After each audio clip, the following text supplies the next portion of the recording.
Áno, môžete? Môžete. Môžem spraviť nejaký rozhovor s vami? Čo nám povie? Vylečiť? No, tak ja akože hľadám pravdu, lebo Boh povedal, že hľadajte pravdu a pravda vás vyslobodí.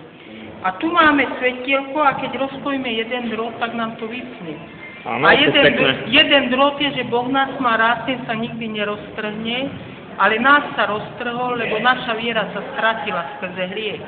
Ale my keď akože opäť skrze Ježiša veríme a posilňuje sa naša viera, tak sa obnoví večný Pekne to svetielko, veľmi pekné.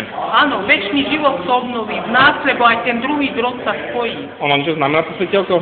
No, že sme deti svetla, nie tmy. My nemáme robiť skutky tmy, ale skutky svetla, lásky, pokoja, dobroty a nie, že závisti, lakomstva, obžerstva, smilstva, to sú skutky tmy. A to roztrhlo ten drôt. Preto prišla choroba a smrť. Ale už teraz akože Boh nás povoláva k tomu, aby sme mali skutky svetla a to obnoví večný. A teraz práve bola pesnička, že prúdy živej vody tečú v nás. A viete vek? Neviem, ale akože o tom spieva, akože prúdy, lebo už ten druhý drôt. Viete, čo zaspieva toho? Viem zaspievať. Zaspievajte nám niečo. Keď pôjdeš cestou pravdy a lásky, prídeš ku bránam nebeským. Kde láska sídlo má, aj na nás čaká.